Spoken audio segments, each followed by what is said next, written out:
एक बार की बात है। एक पत्नी और बेटी थी, लेकिन उसकी पत्नी की मृत्यु हो गई और उसका दूसरा भयानक था। उसकी दो बेटियां थीं, जिनके बुरे स्वभाव ने उन्हें बदसूरत चेहरा बना दिया था। वे अपनी सौतेली बहन एला के प्रति क्रूर थे। उससे भट्टी से अंगारा जड़ना पड़ता था, इसलिए वे उसे सिंड्रेला कहते थे। एक दिन राजा के बेटे ने महल में एक भव्य गेंद के लिए निमंत्रण भेजा। बदसूरत बहनों ने क्या पहनना है यह तय करने में उम्र बिताई और सिंड्रेला को उन्हें तैयार होने और उनके बालों को संवारने में मदद करनी थी।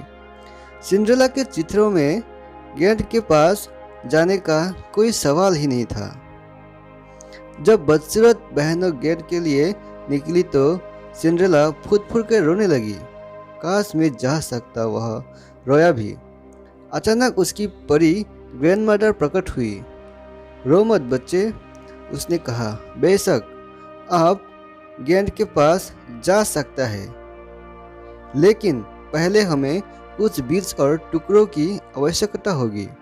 और सिंड्रेला यह नहीं सोच सकती थी कि कैसे एक कद्दू और कुछ जानवर उसे गेंद के तक ले जा रहे थे, लेकिन उसने वही किया जो उसकी ग्रैंडमदर ने कहा था। उसकी परी ग्रैंडमदर ने अपनी छड़ी लहराई और होश कहो गायब हो गया और उसके स्थान पर एक सुंदर कोच खड़ा हो गया। फिर उसने फिर से अपनी छड़ी लहराई। 6 चौथे चूहे सुंदर कुरिज घोड़ों की एक टीम में बदल गए। चूहा जल्द ही एक मोटा कोचमैन बन गया और छिपकली 6 फुटमैन बन गई। तो जब सिंड्रेला के पास उसे गेंद तक ले जाने के लिए एक प्यारा कोच था, लेकिन वह अभी भी अपने चित्रों में थी। उसकी ग्रैंडमदर मुस्कुराई और उसे एक बार अपनी छड़ी से थपथपाया। तुरंत सिंड्रेला ने झिलमिलाते सोने के कपड़े पहने। अब तुम जाओ, उसकी ग्रैंडमदर ने कहा, लेकिन याद रखना आधी रात को सब कुछ पहले जैसा हो जाएगा, इसलिए आपको इससे पहले घर पर पहुंचना चाहिए। सिंड्रेला ने वादा किया कि फिर अपने खूबसूरत कोच में कदम रखा। 6 सफ़ेद घोड़े राजा के महल की ओर चल दिए।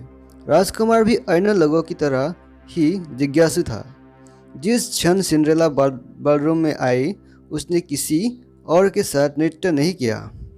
शाम के अंत तक वह अपनी खूबसूरत राजकुमारी के प्यार में पागल था और वह उनका नाम भी नहीं जानता था। और सिंड्रेला को राजकुमार से उतना ही प्यार था। लेकिन जब वे नाच रहे थे, सिंड्रेला को अचानक महल की घड़ी की झंकार सुनाई दी। धत तेरे की, वो रोई। यह आधी रात को होना चाहिए। रहस्यमय अजनबी के आने पर गेट पर सभी ने नाचना बंद कर दिया।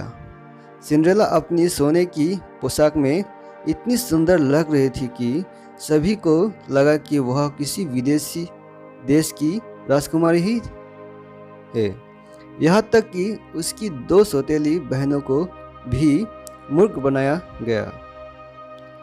सिंड्रेला राजकुमार से दूर भाग गई, बलरूम से बाहर और महल की सीढ़ियों से नीचे। रास्ते में उसकी एक कांच की चप्पल खो गई।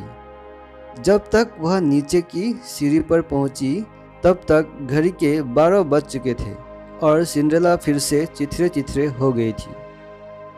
राजकुमार सिंड्रेला के पीछे भागा, लेकिन उससे सीरिया के कांच की खूबसूरत चप्पल मिली। एक डोसना भेजे। उन्होंने कहा, मैं उस व्यक्ति से शादी करूंगी जिसके पैर में यह चप्पल फिट हो जाएगी। हम राज्य की हर महिला को चप्पल पर कोशिश करने के लिए कहेंगे। इसलिए राजकुमार राज्य के हर घर में गया और जल्द ही वह उस घर में आया जहाँ सिंड्रेला अपनी सौतेली बहनों के साथ रहती थी। बेशक बदसूरत बहनें अपनी किस्मत आजमाने के लिए बहुत उत्सुक थी। लेकिन उन्होंने अपने बड़े पैरों के कांच की चप्पल में कितनी भी जोर से धकेला, वह फिट नहीं हुई। इसीलिए सिंड्रेला चप्पल पर कोशिश करने के लिए आगे आई। उसकी सौतेली बहनों के विस्मय के लिए यह पूरी तरह फिट बेटी है। राजकुमार ने सिंड्रेला के चेहरे को देखा और उस खूबसूरत राजकुमारी को पहचान लिया जिसके साथ उसने ज्ञान पर नृत्य किया था। इसलिए उन्होंने सिंड्रेला से विवाह किया और सौतेली बहनों के विपरीत वे हमेशा खुशी से रहते थे। इसी तरह वीडियो देखते रहने के लिए चैनल को सब्सक्राइब करें।